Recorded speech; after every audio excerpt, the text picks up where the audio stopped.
that passion. It's past.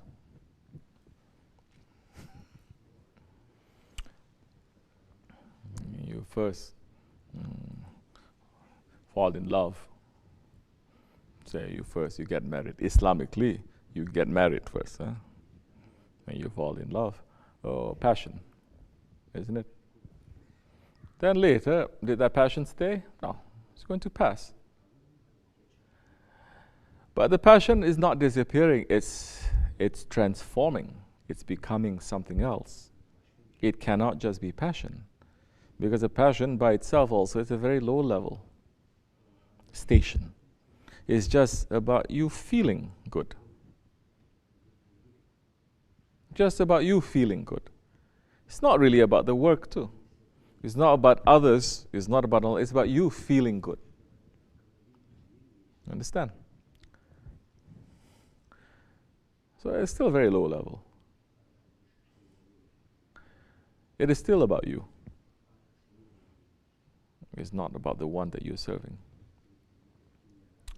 So it is natural now. Beginning, you have the passion. Later, that passion must change. Passion changes into what? Love. The passion, it changes into what? Into hizmat, into service. It changes into, you stop pleasing yourself. It's about pleasing the beloved one. Now when you start pleasing that one, you're just going to concentrate on that one. You're going to be very careful. And you're careful about doing the work. It doesn't matter then, that time, whether that one is going to give you a rose or a thorn of a rose. It's both coming from him. So now you concentrate on that. The passion becomes service. And service, some awliya Allah, they say, hizmat is higher than ibadat. Because the ibadat is about, again, you. But now when you serve, it's not about you, it's about someone else. We are saying, we are serving Allah. What can we do to serve Allah? Allah needs our service? Hasha. Allah does not need nothing. So how can you serve that one who doesn't need anything from you? You cannot. So who is serving who?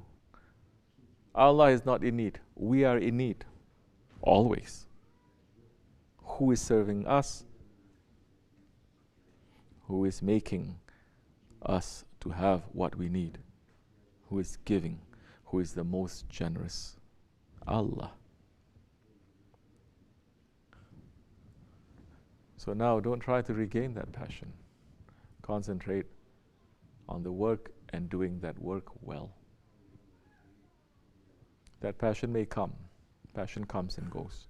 They may test you. They may say, well, now you're running because you have the passion. What if we take away the passion? Are you still going to run? So many people, they're stuck at that level now. Tariqat too.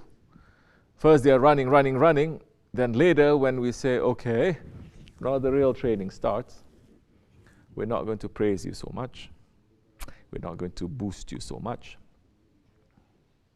Now we're going to start cleaning you up a little bit. Now we're going to see what you're made of.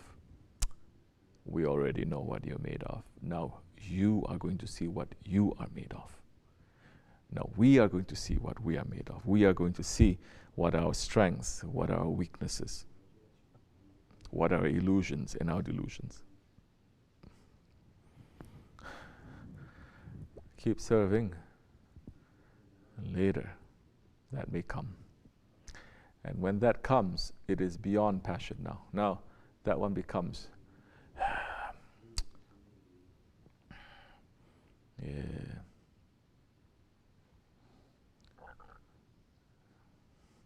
you are doing it willingly.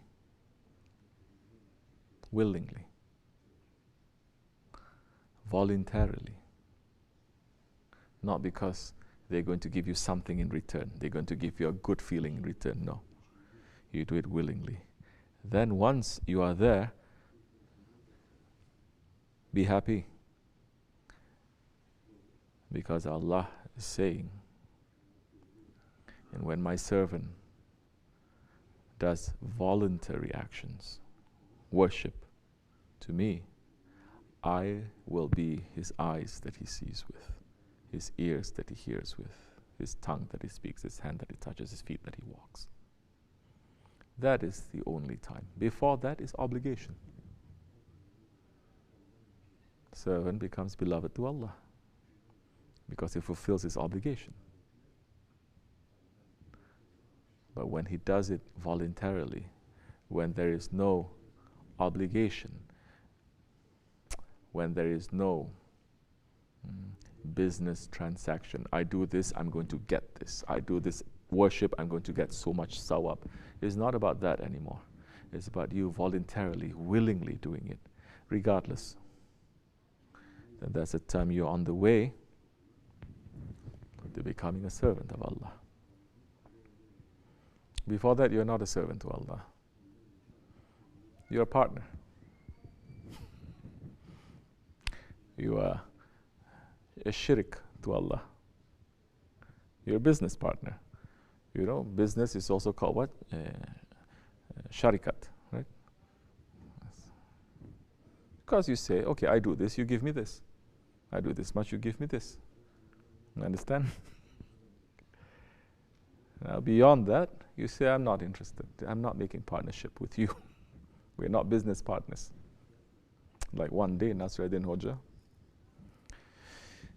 he's planting wheat, but his wheat didn't come up very good every year. So one year, he's saying, all right now, Ya Rabbi, this year, I'm going to make you to be my business partner in planting the wheat. I'm going to plant the wheat, and whatever that comes up from the harvest, we're going to divide it 50-50. 50 you take, Allah you take, and 50 belongs to me. All right, all right.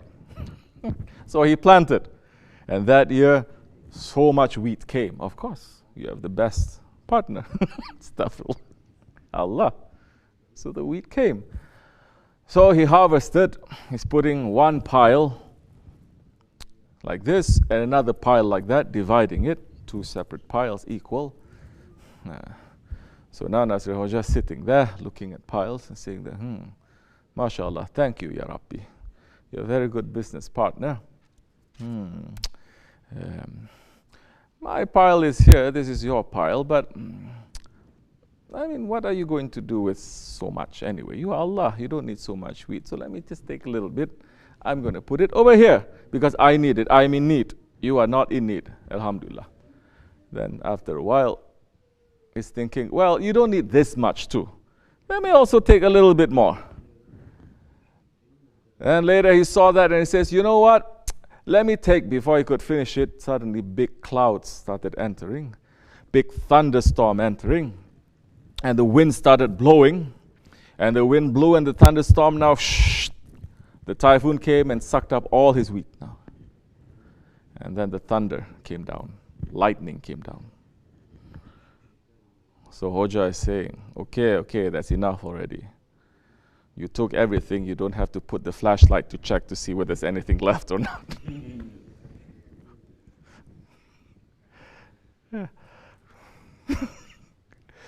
People, they're not even that generous to their Lord.